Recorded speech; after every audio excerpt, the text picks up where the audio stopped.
Hi everyone, welcome to my YouTube channel అలా చందనతో.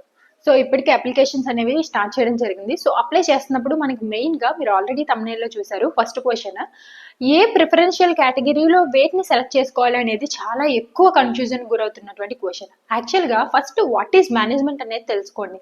మనకి managements అనేవి 5 కేటగిరీస్లో ఉంటాయి. జడ్పీపీ జిల్లా ప్రజా Parishad, Mandal Praja Parishad, municipality, municipal corporation and tribal. So ఈ 5 మేనేజ్మెంట్లో కూడా 5 రకాల డిఫరెంట్ స్కూల్స్ అనేవి ఉంటాయి. సో జెడ్పీపీ అంటే జిల్లా హెడ్ క్వార్టర్స్ వాళ్ళ నుంచి మేనేజ్ చేస్తారు జిల్లా ప్రజా పరిషత్. సో మండల్ ప్రజా పరిషత్ అంటే మనకి విలేజెస్లో ఉండే వాటిని మండల్ ప్రజా పరిషత్లోకి రావడం జరుగుతుంది. మున్సిపాలిటీస్ అంటే అర్బన్ ఏరియా, కొంచెం టౌన్ ఏరియాలో ఉన్న వాటిని మున్సిపాలిటీల అండర్లోకి తీసుకురావడం జరుగుతుంది. అండ్ మున్సిపల్ కార్పొరేషన్ అంటే మోర్ దాన్ 10 lakhs 10 లక్షల పైన ఉన్నటువంటి జనాభా ఉన్నటువంటి ఏవైతే పట్టణాలు ఉంటాయో వాటిని మున్సిపల్ కార్పొరేషన్లోకి తీసుకురావడం జరుగుతుంది. అండ్ ట్రైబల్ అంటే ఏజెన్సీ ఏరియాస్లో ఉండేటువంటి పాఠశాలల కింద లెక్క చేస్తారు. సో ఇదంతా సరే, మనం ప్రిఫరెన్స్ ఎలా ఇవ్వాలి? సో ప్రిఫరెన్స్ ఎలా ఇవ్వాలి అనుకుంటే ఫస్ట్ అంటే నా సజెషన్, మేము అప్లై చేసినప్పుడు ఎట్లా చేసాము అంటే, మీకు మన నోటిఫికేషన్లో క్లియర్గా మెన్షన్ చేశారు. మీకు ఇక్కడ చూపిస్తాను. ప్రతి మేనేజ్మెంట్కి మేనేజ్మెంట్కి ఏ పోస్టులకి ఎన్నెన్ని ఉన్నాయి అంటే, స్కూల్ అసిస్టెంట్ తెలుగుకి ఎన్ని ఉన్నాయి, ఎస్జిటీస్కి ఎన్ని ఉన్నాయి, ఒక్కొక్క మేనేజ్మెంట్కి మీకు క్లియర్గా నోటిఫికేషన్లో మెన్షన్ చేశారు.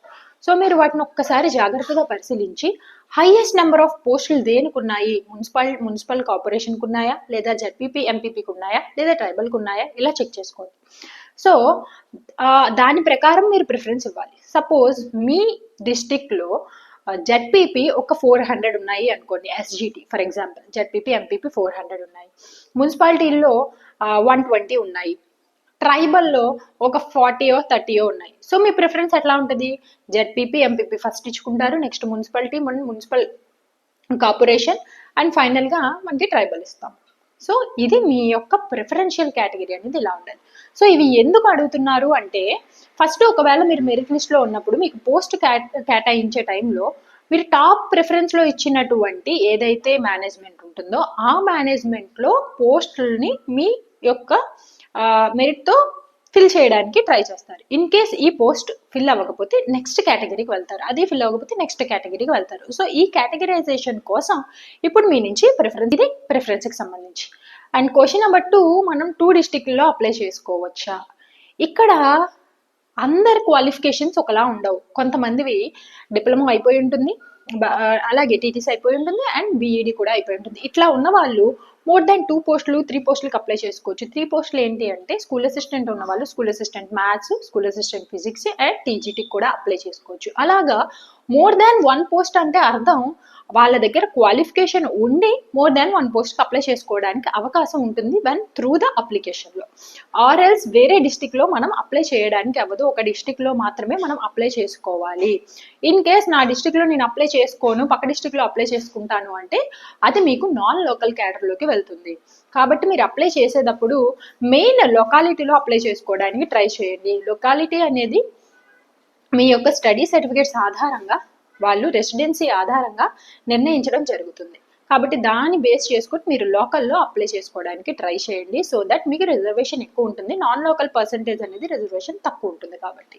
సో హోప్ ఈ 2 క్వశ్చన్స్ మీకు క్లియర్ అయినాయి అనుకుంటున్నా. And final 3rd question, 90 days ఉంటుందా, ఏజ్ పెంచుతారా? అలాగే మనకి డిగ్రీలో గతంలో 45% ఇచ్చారు, అండ్ ఇప్పుడు గతంలో 40% ఇచ్చారు, ఇప్పుడు 45%కి పెంచారు. అది కూడా national council for teacher education ద్వారా వచ్చింది అని చెప్పేసి గవర్నమెంట్ నుంచి రావడం జరుగుతుంది. ఎన్సిటిఈ యొక్క నామ్స్ ప్రకారమే మేము ఇప్పుడు దీన్ని అమలు చేస్తున్నాము అని చెప్పడం జరుగుతుంది. సో దీనికి సంబంధించి బ్యాక్ ఎండ్లో చాలా మంది క్వశ్చన్ చేస్తున్నారు గవర్నమెంట్ని, అలాగే రిక్వెస్ట్ చేస్తున్నారు, కొన్ని పోరాటాలు చేస్తున్నారు. హోప్ మీకు కూడా కొంచెం ఆ పర్సంటేజ్ తగ్గించడము, ఏజ్ రిలాక్సేషన్ ఇంకొంచెం పెంచితే బెస్ట్ అని అందరూ అనుకుంటున్నారు.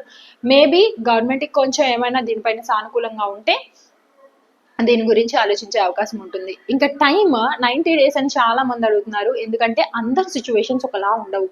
కొంతమంది వర్క్ చేస్తూ ఉంటారు, కొంతమంది హౌస్ వైఫ్స్, హోమ్ మేకర్స్ ఉంటారు.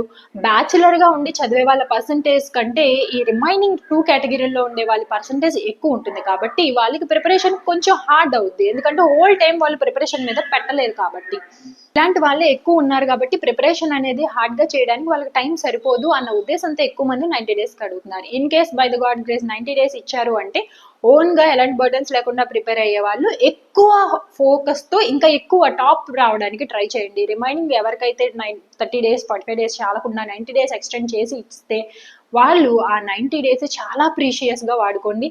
ఇప్పుడు ఉన్నటువంటి ప్రతి క్షణం ప్రతి నిమిషం కూడా చాలా చాలా ఇంపార్టెంట్.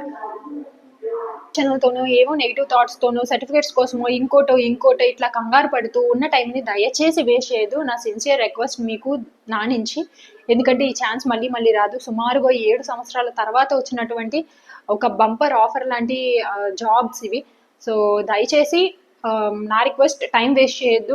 ఇన్ కేస్ ఏదైనా నెగిటివ్గా వెళ్తుంది అన్న ఒక 5 మినిట్స్ కళ్ళు మూసుకొని మీ లైఫ్లో ఉన్న స్ట్రగుల్స్ అన్ని ఒక్కసారి రివైండ్ చేసుకోండి. సో మీకు ఒక్క బ్యాకప్ వస్తుంది, పుషప్ వస్తుంది లోపల నుంచి. సో వెంటనే మీరు బుక్ తీసి చదవడానికి అవకాశం ఉంటుంది. Thank you so much me valuable టైంని నా వీడియో చేయడం కోసం స్పెండ్ చేసినందుకు. Thank you.